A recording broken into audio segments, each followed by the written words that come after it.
Hi there, my beautiful friends. It's day 11 of the 30-day video challenge. And today I am here to talk to you about trauma, drama, and sleep.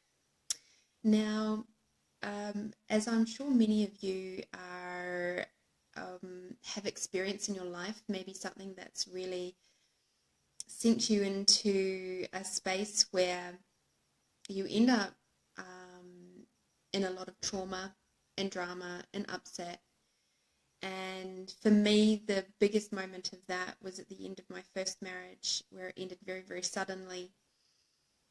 And I basically went into meltdown, and I had no idea what to do with myself. To read was difficult. I couldn't even read a child's book. And it took me about a month before I even managed to get the concentration levels up. But what happened in the first couple of weeks after the split up was my sleep really, really suffered. I was in so much trauma, drama, and upset that I would wake up in the middle of the night, kneeling on my bed, like clutching and like pushing at the walls, because I thought that they were coming in on me, like falling on me.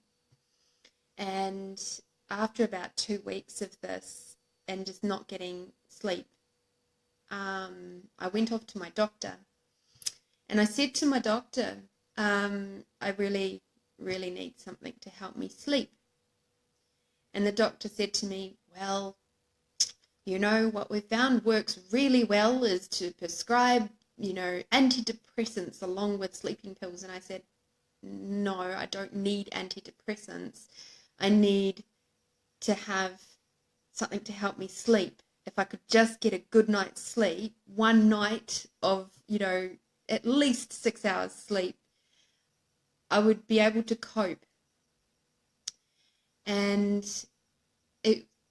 he tried to push these antidepressants on me, and I said to him, no, you can prescribe them if you like. Hi, Jenny. You can prescribe them if you like, but I will not be taking those. Because while I was at university, I had seen people who had been on antidepressants, and it was not pretty. It really wasn't pretty. And I'm not saying that for other people it doesn't work, but at that point in my life, what I had seen, I didn't want that for me. And so I said to him, look, you can prescribe them for me. You can even ring through to the pharmacist and make them, fill out the prescription when I take it in, but I will not be taking them. If anything, I'll be flushing them down the toilet. So don't waste your paper. Give me something to help me sleep. And he said to me, are you having suicidal thoughts?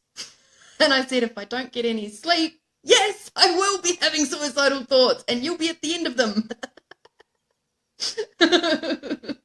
So he did give me something to help me sleep. He gave me a prescription for 6 pills. And it was really funny because those 6 pills actually lasted me about 8 months.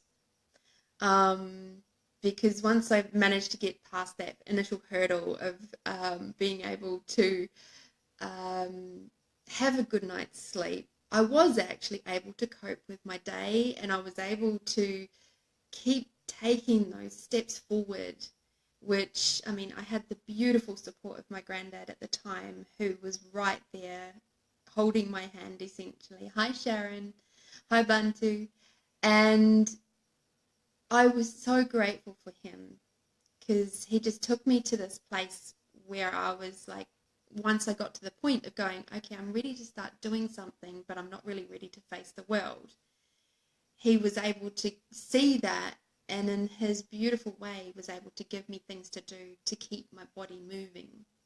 And I was so grateful for that. Now, the reason why this has come up is something that I've noticed with some of my bars clients who have a lot of trauma, drama stuff going on. When they come through and they have their bars run, one of the most common things that they say afterwards is, I've just had the most best sleep in a very, very long time. And it reminded me of what it was like for me way back then, way before I knew bars or anything like that.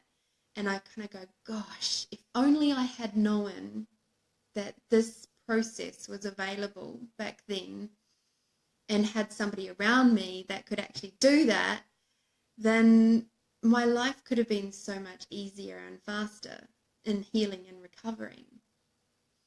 And so what I'm really saying is, oh, hi, Laurie. What I'm really saying is, when you see your friends going through a lot of trauma, drama, and upset, and that it's maybe something pretty big in their world, maybe somebody has a terminal illness or is grieving for the loss of someone, or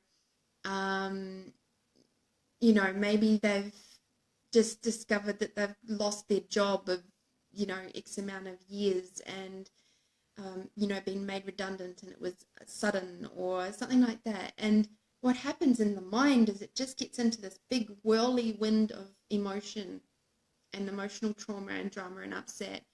And while you're trying to sleep, your body's trying really hard to process it out, and it really can't quite do it. So that's where the bars are so brilliant, because it takes an hour to an hour and a half, and all of that electrical charge is just released. It's gone. And then, like, the next day you can go, oh, wow, I actually slept. And then you can take that next 2 steps. You can take that you can maybe face the world. You can look at your workmates and not want to kill them. And or you can look at your partner and go, oh my gosh, I'm so grateful for you. Thank you for being with me at this time. And it's amazing how a lack of sleep alone can completely fuck with your world. And that's something I'm so grateful for with the bars, is it does help me to sleep really, really well. And so yeah, another little tiny teeny shout out to the bars. Well, not tiny teeny, it's huge actually. And just how it can be applied in so many different ways. And it's so awesome to receive the feedback that I have been getting lately from my bars clients and my clients in general about just the surprising results that they've had. And I'm like, how does it get any better than that? And I wonder what else is most magically possible. Yeah. And there's some other stuff brewing, but I might tell you about that in another video. And another reason why I've sort of gone a little bit reflective on today. So, but I'm going to leave you in suspenders about that one. Because I'm cheeky. Anyway, big Kiwi cuddles to you all. Thank you so much for watching my day 11 of my 30-day video challenge. It's been lots of fun actually. And I look forward to seeing you and playing with you tomorrow. Bye-bye.